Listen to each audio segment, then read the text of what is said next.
Hi, I'm Corinna Burns. I'm going to be reading from chapter 18, Penelope. This is part of Molly Bloom's speech. Who knows? Is there anything the matter with my insides, or have I something growing in me? Getting that thing like that every week. When was it last? I went Monday. Yes, it's only about 3 weeks. I ought to go to the doctor. Only it would be like before I married him, when I had that white thing coming from me, and Flowey made me go to that dry old stick, Dr. Collins, for women's diseases, on Pembroke Road. Your vagina, he called it. I suppose that's how he got all the gilt mirrors and carpets, getting round those rich ones off Stephen's Green, running up to him for every little fiddle-faddle. Her vagina, and her Cochin China. They've money, of course, so they're all right. I wouldn't marry him, not if he was the last man in the world. Besides, there's something queer about their children, always smelling around. Those filthy bitches, all sides, asking me if what I did had an offensive odor. What did he want me to do but the one thing? Gold, maybe? What a question! If I smothered it all over his wrinkly old face for him, with all my compliments, I suppose he'd know then. And you could pass it easily. Pass what? I thought he was talking about the Rock of Gibraltar, the way he put it. That's a very nice invention, too, by the way. Only I like letting myself down after in the hole, as far as I can squeeze, and pull the chain then to flush it. Nice cool pins and needles. Still, there's something in it, I suppose.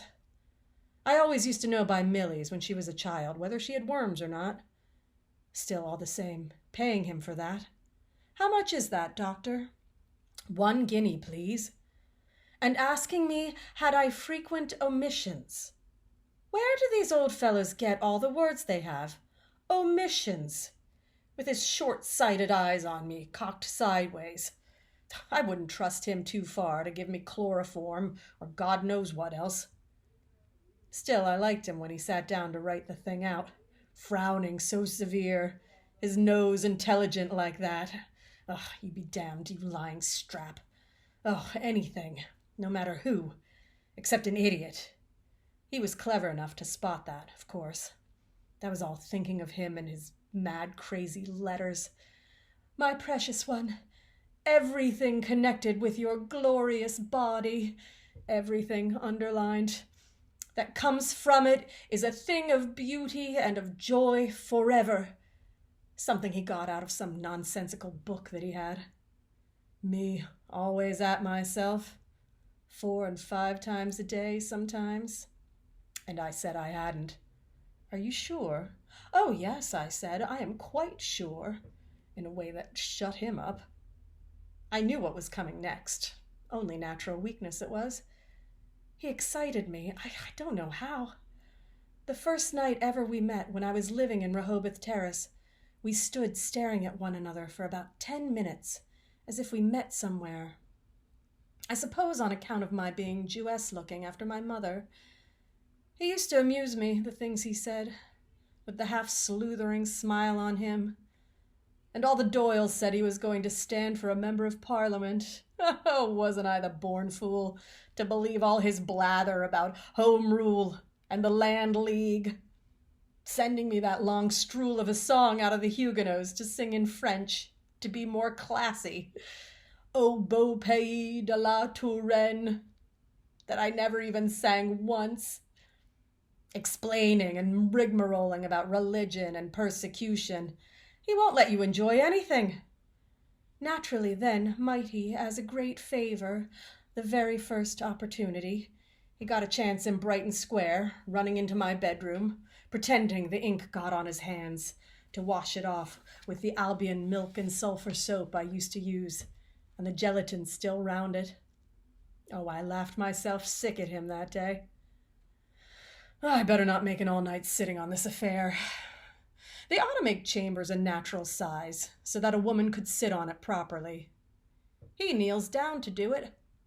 I suppose there isn't in all creation another man with the habits he has. Look at the way he's sleeping at the foot of the bed.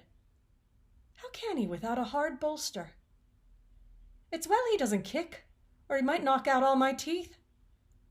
Breathing with his hand on his nose, like that Indian god he took me to show one wet Sunday in the museum in Kildare Street, all yellow in a pinafore, lying on his side on his hand, with his 10 toes sticking out, that he said was a bigger religion than the Jews and our Lords both put together, all over Asia, imitating him as he's always imitating everybody.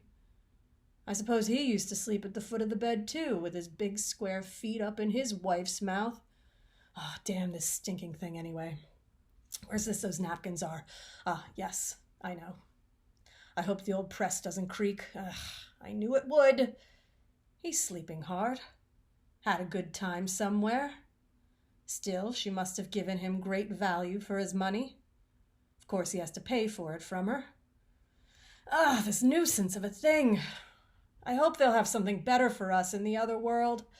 Tying ourselves up. God help us. Ah, it's all right for tonight now.